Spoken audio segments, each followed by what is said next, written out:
Hi guys, welcome to my YouTube vlog. So today's video, simple lang. Nandito tayo sa Yoki's Farm sa Tagaytay. So mamasyal tayo with family. So ano pinihintay natin? Let's go! So itong Yoki's Farm is like a little bit farm sa Tagaytay. Mamasyal lang kami kasama mga family ko. So mini family vlog lang to. So just kung ano makikita namin, bibidyo ako na lang. For family lang naman. So that's for family purpose. So let's go. So entrance pa lang, may tindahan na siya ng staff toys. Ayan. So while waiting for the line, stop place na dito. Mamaya pa. No. So ayun, after, di ba dumating kami mga 11, almost 11:30 na nakapila pa kami. Okay sana, mabilis kami nakapunta dito. Kaso ang problem is yung entrance lang. So ngayon, sila na yung magbabayad na next. So abangan na lang natin susunod. Pero yun lang, medyo mamagal yung ticketing nila. Kasi parang isa lang ata at saka manual lang. So yun na, let's go! Going to the entrance. Yan. May kasama kami ng mismong tour guide. So ayan, yung ticket. Yan, so before tayo mag-start, Ay, talaga may ticket. Ayan siya. first time niyo po ba? Yes! Yan, so before tayo mag-start, dito nga sa map ng YouTube Farm.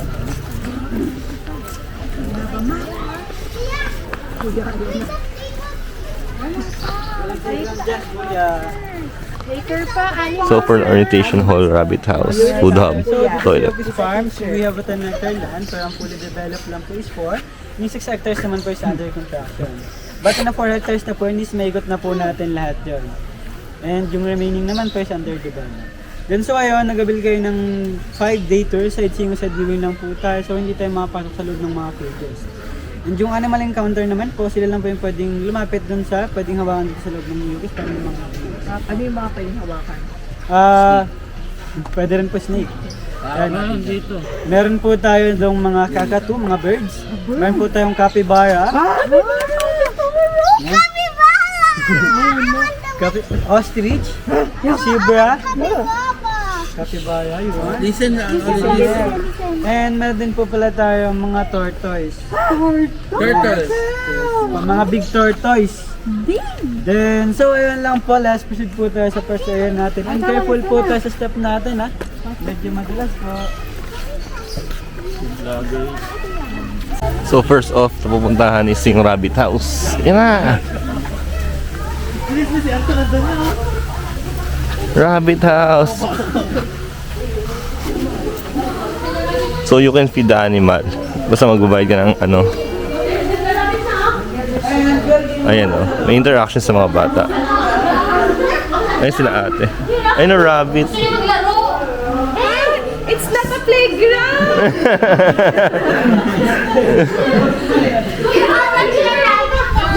Ayun yung rabbit on the play. Wait lang po, hindi lahat. Ibigyan interaction. Let's go inside po, the guinea pigs po. Guinea pigs ang pupunta nila. So yung feeding with the guinea pigs. Sa bata.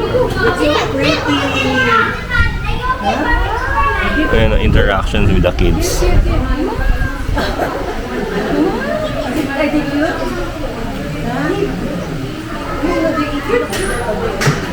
Ang cute. Paano sila mag-eat?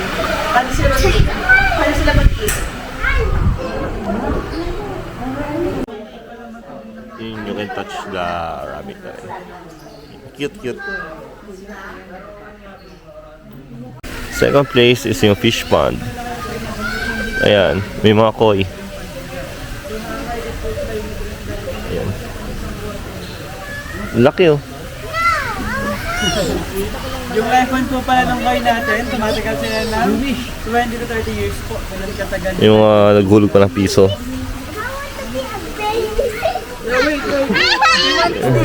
Ang puti oh, laki oh. Oh, this one. Then what's your wish? Laki oh. Mataba. Big fish, yung galing astig lang. May stingray daw dito nakatago. Ayan, of course pa rin siya. Astig. Ayun, may stingray. Ayun, kita ko na. Sana kita sa camera. Astig. So, up to the next tour. Marami rin tao dito, so nag-enjoy mga family. So maganda dyan, may tour guide ka pwedeng bayaran. Yung siya yung magpapasyal sa inyo at mag-explain ng mga pupuntahan nyo. And doon kami sa bird sanctuary na sunod. Oh my gosh, may bird. Ano, kakatu. Ayan o. Astig. So pag nagbayad ka ng ano, pwede mo hawakan siya. Ang cute.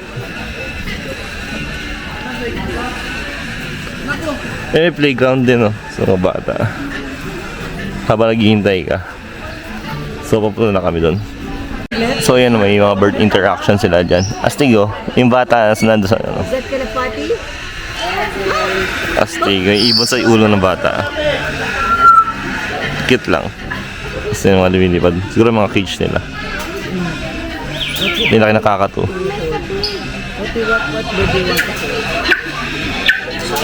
Ayun. Tapos may playground siya dito. While may restaurant dito. So, kumakain kayo, nag-waiting kayo ng pagkain.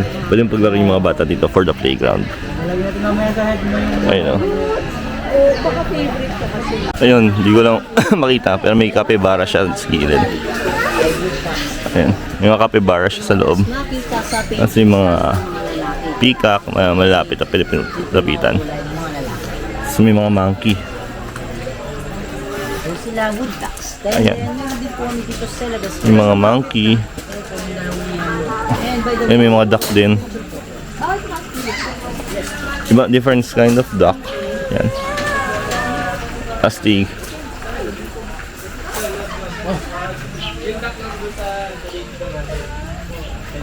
Mga other birds. Ay, meron din ditong hawk eagle.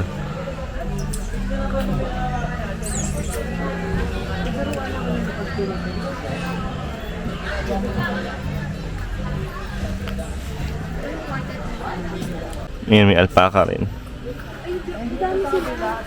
Living the good life si RJ. Yung natapos na yung career ng BTS, nandito na sila, kumakain ng damo. Lahok ng lupa nila. Which is I think naalaga naman sila na maayos. Ayun astig lang. Relax na relax si alpaca. RJ!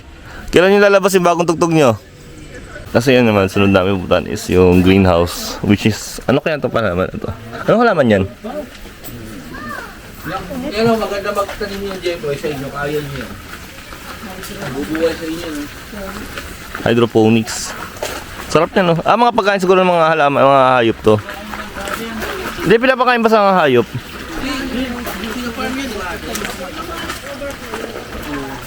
Astig, dami, legit, astig.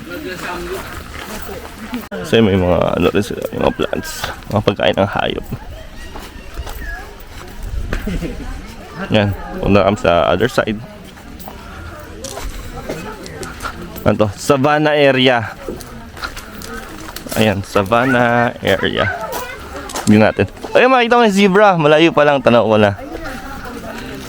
Ayun yung zebra! Ostrich din.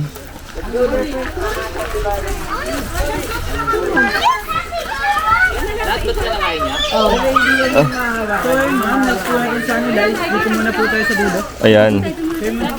Zebra. Pwede mo siyang pakainin as the egg. Ostrich. Ayan. Miniature horse. Pony. Kumbaga zebra. Native sheep. Laki ng cock! Big chicken 45. Lagpas 45. Bandam na yun ang chicken Capybara. Ano yung capybara? Ang hindi naman dyan. Laki ng capybara. Laki niyang daga Hindi daw siya daga dito. Dito. Ang kitang pony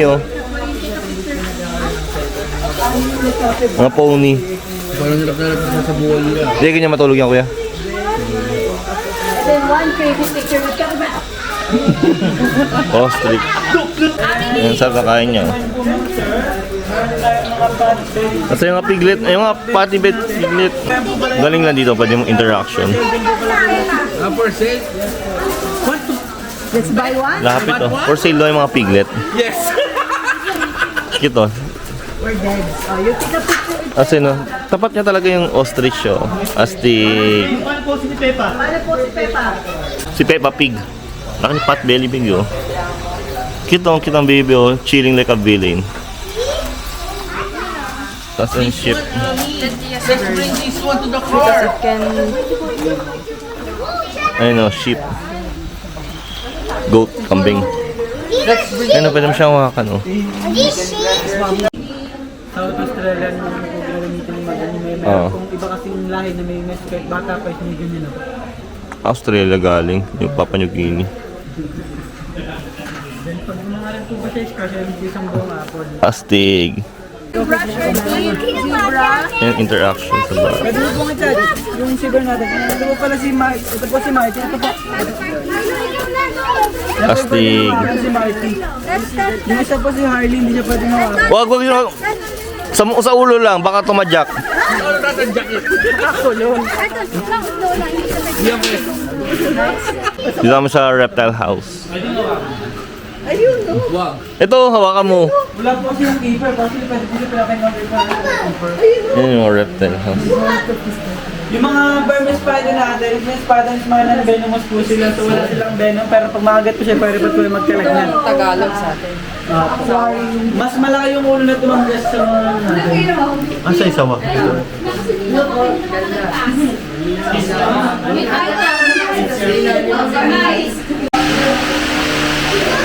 Ito yung mga ibang reptile. Ball python. Ayun.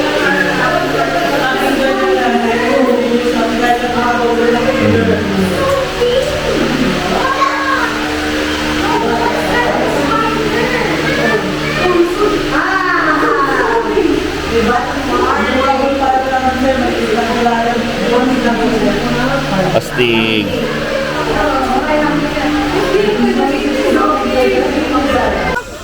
Are you okay Oh my up God. there? I'm okay up there. Are you sleepy? Iguana. You want that Laki, oh. pig or that one?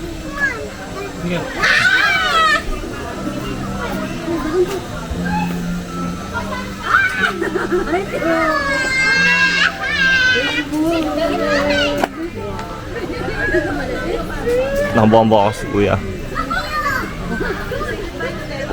Ano to, monitor lizard? Yung interaction with the, with the turtle. Pwede mong pakainin, tapos pwede mong ka-picture. Astig. Kasi kaya nila pechay.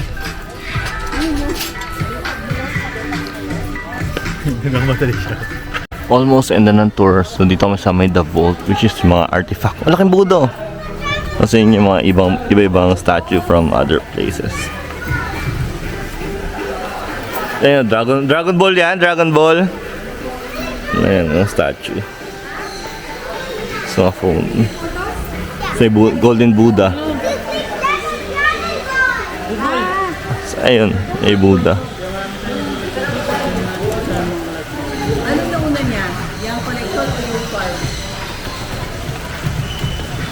Mga collection ng mga statue. Mukha naman legit. Ayun o, astig o. Galing Greek. Iba-ibang galing Taiwan, China. Rhino. Tapos ito yung sa may Taiwan eh. Different kind of Buddha.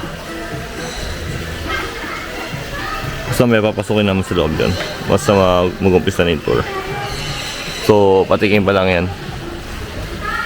Pasok tayo sa connections. Ayun, astig o, ang dami o. So kung mahilig ka talaga sa artifact, matutuwa ka dito. Tsaka mga old school. So mag-umpisa tayo sa mga old artifact. May mga typewriter. Old machine. Ay, astig o. Kagaya ko na mahiga mga ulit na mga ganyang artifact. Astig. Different times. Astig o.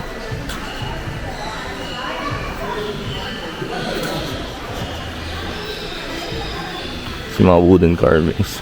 Astig ng alien, no? Yan, no touch yan. Yan siya may mga naka-ano.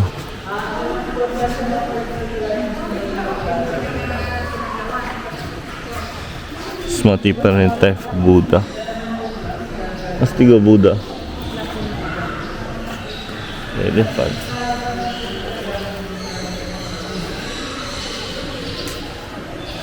Ayun, sa Egypt.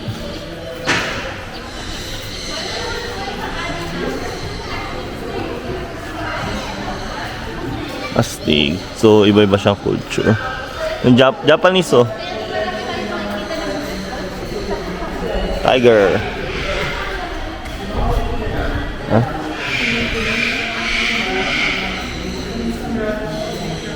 Mga copper. Ito bawal siguro to. Mga copper. Mga pwede mawala kasi. Astig, oh. Egypt.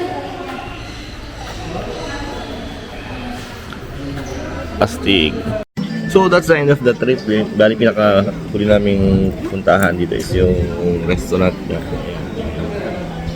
Yun na yun, dito kami dadalhin ng tour guide. Pero okay naman na. Pwede ka naman pumunta dito na walang tour guide. Meron tour guide o wala. Ayos din naman malilibot mo. Yung tour niya, almost 1 hour ang inabot, which is okay, di ba? Parang hindi kami minadali. Tapos yung mga tamang pasyalan. Tapos maganda yung explanation ni Kuya sa lahat ng mga animals, pets, at saka yun. Tsaka masyado silang well-known naman. Ibaga knowledgeable. So yun, kakain na muna kami. Tapos after nun, punta na kami sa hotel na gusto namin puntahan. So Yoki's Farm, it's sa may Tagaytay. So, what I can say is 8 out of 10. Highly suggested naman to. Mura na siya, 800 pesos. Nasa ganung presyo per person. Siyempre, what do you expect? Maganda siya. Highly recommended, malapit sa Metro Manila.